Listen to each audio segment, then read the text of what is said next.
ជំរាបសួរបងប្អូនអរគ្នាហើយថ្ងៃនេះគឺខ្ញុំមកបង្ហាញអំពីថ្នាំដែលខ្ញុំបានបរិភោគរាល់ថ្ងៃពីជំងឺរឹសដូងបានហ្នឹងហើយបច្ចុប្បន្ននេះជំងឺរឹសដូងបានរយៈពេល10ឆ្នាំរបស់ខ្ញុំគឺជាវាលុបទៅវិញអស់ហើយបងប្អូនអរគ្នាមូលហេតុអ្វីបានជំងឺរឹសដូងបាតនឹងវាជាហើយថាតើជំងឺរឹសដូងបាតនឹងវាធ្វើទុកវាមិនបាទហ្នឹងហើយខ្ញុំមកបង្ហាញនេះ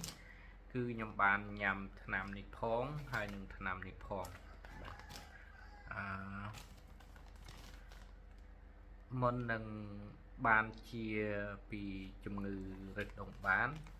រយៈពេល10ឆ្នាំដែលខ្ញុំបានកើតវាខ្ទង់ថាទៅចិត្តនឹង10ឆ្នាំមិនមែន10ឆ្នាំទេប្រហែលជាអាចក្រោមនឹងតិចតួចបាទអាច9ឆ្នាំ8ឆ្នាំបាទហ្នឹងហើយខ្ញុំ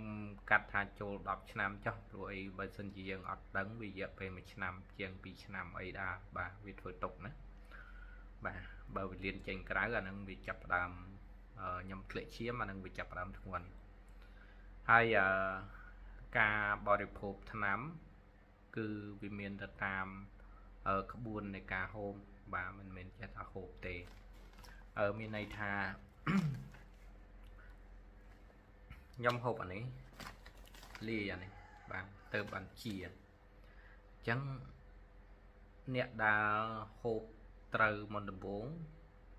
ងគឺវាបាត់ឈឺបាត់កាហាយបាទពោះវៀនកាពះអីវាបាត់ឈឺបាត់កាហាយបន្ទាប់មកបន្ទាប់ពីបាត់ឈឺបាត់កាហាយពោះហើយធ្លាមឈាមក៏ឈប់ធ្លាក់ដែរអានឹងជាសញ្ញាមួយដែលថា យើងកំពុងតែញ៉ាំថ្នាំត្រូវហើយបាទបន្ទាប់មកទៀតយើងត្រូវតែព្យាយាមនៅក្នុងការញ៉ាំបាទបើអ្នកដែលធ្ងន់ធ្ងរបាទមានន័យថាជំងឺរឹសដូងបាតនឹងវាយូរហើយព្យាបាលមិនដែលជាបាទយើងត្រូវញ៉ាំយ៉ាងតិចណាស់2 ទៅ 3 ខែដែរបាទហ្នឹងហើយញ៉ាំអានេះផងប៉ុន្តែត្រូវញ៉ាំឲ្យ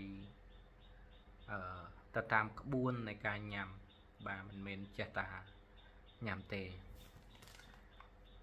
ហើយនៅពេលដែលរឹសដូងបាតយើងវាលឹបទៅវិញបាទវាលឹបម្ដងបន្តិច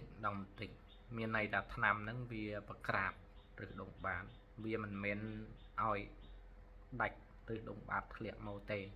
បាទគឺវាប្រក្រាបរឹសដូងបាតឲ្យវាដូចដើមទៅវិញបាទមានន័យថាពោះវៀនធំរបស់យើង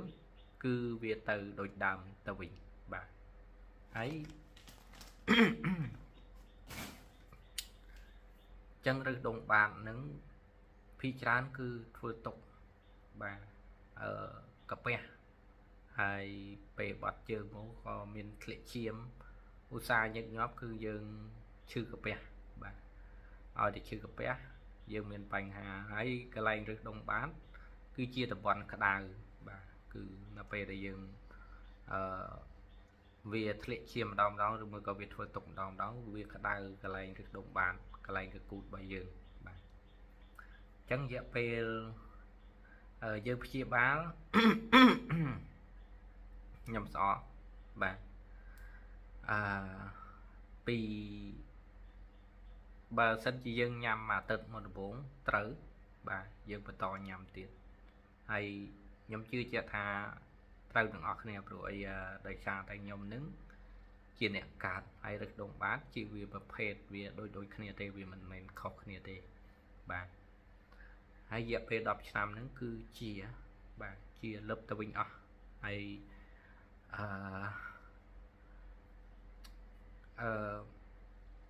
សឹងថាបើមិនជាគឺមិនយកលុយទេបើមិនជាគឺមិនយកលុយបាទខ្ញុំហ៊ាននិយាយថាវាខ្លាំងដល់ថ្នាក់ហ្នឹងបាទវាបកកែដល់ថ្នាក់ហ្នឹងហើយដោយសារតែខ្ញុំហ៊ាននិយាយអញ្ចឹងគឺ ដោយសារតែខ្ញុំហ្នឹងអ្នកកើតយូរឆ្នាំហើយខ្ញុំគ្មានសង្ឃឹមថានឹងជាទេបាទដល់ពេលដែលខ្ញុំជាខ្ញុំមានអារម្មណ៍មួយថាវា surprise វាមានអារម្មណ៍មួយថាវារនឹកនិយាយអត់ឃើញបាទអញ្ចឹងឯងខ្ញុំមកបង្ហាញថាឆ្នាំហ្នឹងវាត្រូវហើយអ្នកដែលធ្លាប់ញ៉ាំបាទហើយអ្នកដែលកំពុងតែញ៉ាំបាទបើសិនញ៉ាំទៅវាធូរវាអន់ហើយគឺយើងនៅតែបន្តញ៉ាំបាទបន្តញ៉ាំរហូត